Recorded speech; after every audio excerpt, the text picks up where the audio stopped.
দক্ষিণ পূর্ব এশিয়ার আধ্যাত্মিক সাধনার প্রাণকেন্দ্র ফটিকছড়ির মেজবান্ডার দরবার শরীফের আধ্যাত্মিক সাধক গাউসুল আজম হযরত মাওলানা শাহ সুফি সৈয়দ গোলামুর রহমান মেজবান্ডারি প্রকাশ বাবা ভান্ডারীর প্রিয়তম নাতি শাহজাদায়ে গৌসুল আজম গদিনশিন শাহ সুফি আলহাজ মাওলানা সৈয়দ হাবিবুল বশর মেজবান্ডারি ইন্তেকাল করেছেন।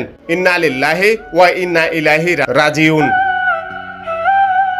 তিনি গৌসে জামান হযরত মাওলানা শাহ সুফি সৈয়দ শফিউল বশর মেজবান্ডারির বড় শাহজাদা ও গৌসিয়া রহমান মঞ্জিলের সাজ্জাদানশিন।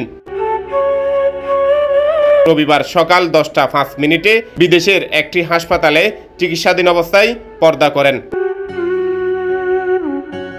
তার নামাজে জানাজা ও দাফনের বিষয়ে মঞ্জিলের পক্ষ থেকে এখনও চূড়ান্ত সিদ্ধান্ত হয়নি। মেজবান্ডারি তরিকার অন্যতম দিকপাল সৈয়দ হাবিবুল বশর মেজবান্ডারির মৃত্যুতে মেজবান্ডারি আশেক ভক্ত মুরিদানগণের মাঝে শোকের ছায়া নেমে এসেছে। শোকস্তব্ধ মেজবান্ডারে চলছে শোকের মাতম। আহমেদ এরশাদ খোকন, দৃষ্টিতে বাংলাদেশ।